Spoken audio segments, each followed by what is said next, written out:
start? Oh, yeah. I don't know. I don't know how to start either. Jason Cassidy, how you doing, man? Pretty good. Man, you guys are just burning up the road. I had Jeremy Miller in yesterday. We had Paul on last night. Thank you for stopping by this afternoon. Is it like the season for all the Texas music guys to be just out? I think we all finally got a fire under our butt at the same time. We decided to all do something right now. I don't know. It's Christmas, and I think we'll see. Hang around with the family. I guess we're trying to get away. Trying to get all your work done so you can spend some time at home. Exactly. Right. Married guy, are you? Yes. Well, soon. Soon. I'm a father too, and I've got a new girlfriend that's kind of changed my life around. That's what the CD that we just come out is about. A lot of it is about me. So. My Redemption. My Redemption. And so they're all heartfelt songs. I mean, personal experience kind of. Pretty much. I wrote or co-wrote 9 out of the 11 songs on there. One my producer wrote. That's called "I Wish I'd Done That." It's kind of the same as a My Redemption feel and doing some stuff before you go upstairs. But My Redemption, it's about getting back in touch with God. I grew up as a Christian in church, and through the years I got away from it. And got back into church. She got me back into church, which is a good thing. I wrote My Redemption on the way home from church one Sunday, just about putting the past in the past and moving on and getting on the right track. So she, are we going to just refer to her as she? Yes, or? Her name's Brandy. Okay, yeah. so Brandy is actually the inspiration for Sounds Like an Angel to Me. It sounds like an angel to me, and My Redemption, yeah. Yeah, okay. I got to tell you, I love Sounds Like an Angel to Me. I mean, the first time I heard that, I was like,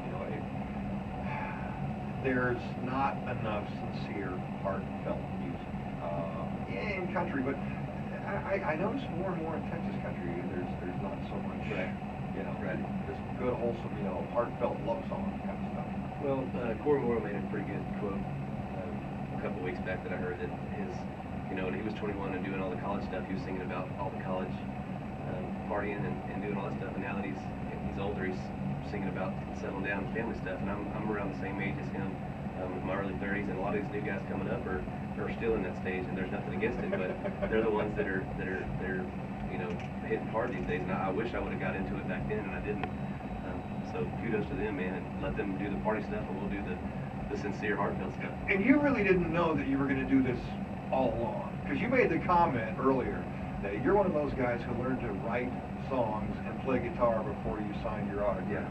Yeah, I've always been a big music fan, but believe it or not, I grew up building cars. My dad owns a custom hot rod shop, and that's all I ever knew. I was a grease monkey growing up, and then me and him are kind of like the guys on OCC and his dad. Really? That's how we were. We both. Now wait, no, you can't. You don't look like you're that ignorant. No.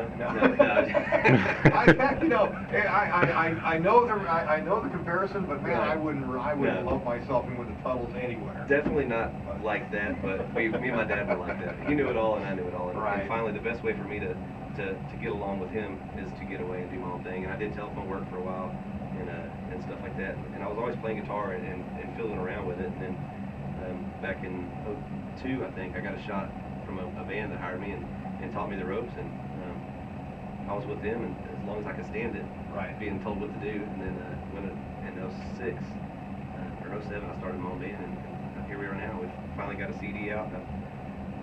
It's our first CD, My Redemption, and first single. So, and it's funny how you go through all this stuff, and you can aspire to greatness, and you think you've got everything down. You think you're working with the right people, and then something that just seems like every day, like meeting the right woman. Exactly. Can change everything. And it's funny how God works. I always say, God puts you where He wants you to be. Exactly. That's what I'm telling everybody. He'll put the people in your path to get you there.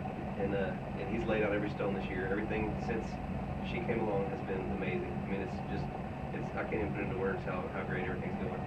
And He definitely had a plan for us. And neither one of us were ready. And that's what they say: you find love when you're not looking. Yeah, and that's it's the truest statement I've ever heard, because I'm living it now. And a couple of years ago, you wouldn't want to be around me. I was on the wrong side, man. And it took her to calm me down. And now I've done it all. I don't want to do it again. As far as all that stuff. So truly, the angel for you. Yeah. Let's listen to it. Sounds like an angel to me.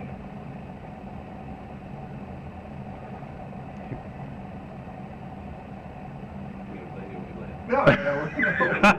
This is the part where we play this song on the air. You know what I mean? You're looking at me like I'm crazy. I was like... Well, you were looking at the wall. I didn't know. No, I'm looking at the wall. Like, I'm man, just sitting here thinking like, okay, because I want to give us enough time. Does he have a foot pedal on that song? Yeah, I got a foot pedal right here. That's it. I'm playing it in my head right now over and over again. All right, okay. Okay, I've got to ask you, okay, that carbon fiber guitar is really all carbon fiber? Solid. Solid. You know, before you tell me what one of those things cost, I just got to tell you, that would be really cool to leave here in the studio and get everybody to autograph, you know, and give away later on. Yeah. What are you laughing at? You know, I want to keep it for myself. It would. Beautiful guitar. That would be cool. Thank you. Yeah. That is why. That is a. You know what? It just goes. It makes sense now. Now that I know you're an old hot rod guy, that is one sporty-looking hot rod machine of a guitar. Yes. That is. Yeah, it's good for songwriting and doing radio tours. It doesn't really fit my cowboy hat on stage, but. I don't know. I like it. Yeah, it's good. I think it's great. John Evans plays it. Really? He has one. That's what he's made him famous pretty much. But they unfortunately just went out of business this year. It's composite acoustic, and it's one of the finest machines I've ever seen in my life. But hopefully, I hear Gibson took them over. But we'll see. We'll cross our fingers and pray. But if they didn't, maybe I'll have something that's worth $20,000 one day. Does it sound as nice as it looks? It does. It sounds really beautiful. Well, okay. Why don't you play something for us, son? What do you want to play? This song kind of happened by accident. I went up to Arkansas to write for this record. Me and Jody Booth. He's an amazing singer-songwriter, a good buddy of mine. We wrote with our producer Doug DeForest, and I asked Jody if there's a song called Honky Tonk Heaven, and then he hit a chord and said, "Is there a place called Honky Tonk Heaven?" And then the rest just kind of happened within 10 minutes. We wrote it, but it's one of the outlaw country songs about it's about all my heroes, and it goes a little something like this.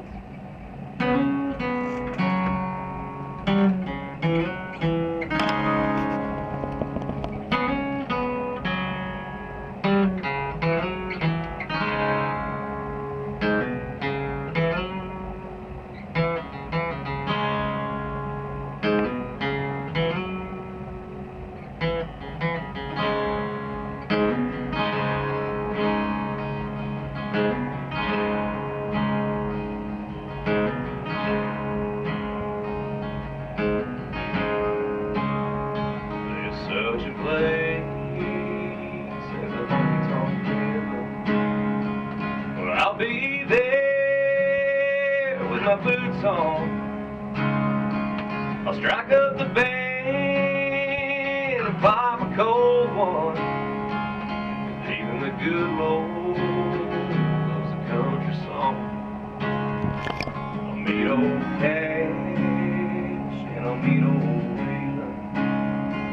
Well, I'll tune up and sing along. I'll see the light, will look the drifter. Guess I'll find out where Lefty's gone. Set my feet on a cloud of silver.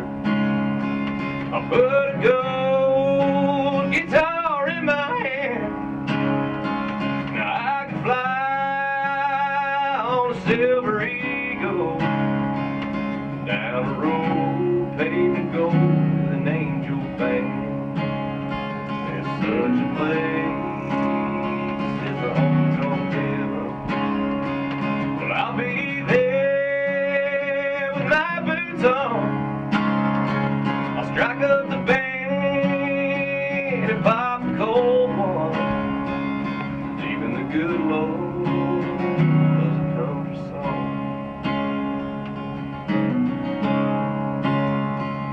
Sell your soul, you're gonna need it with you. To get past Pete at the pearly gates, your ticket's been bought, and that's at God's will call. And if you're lucky, son, you won't have to wait. There's such a place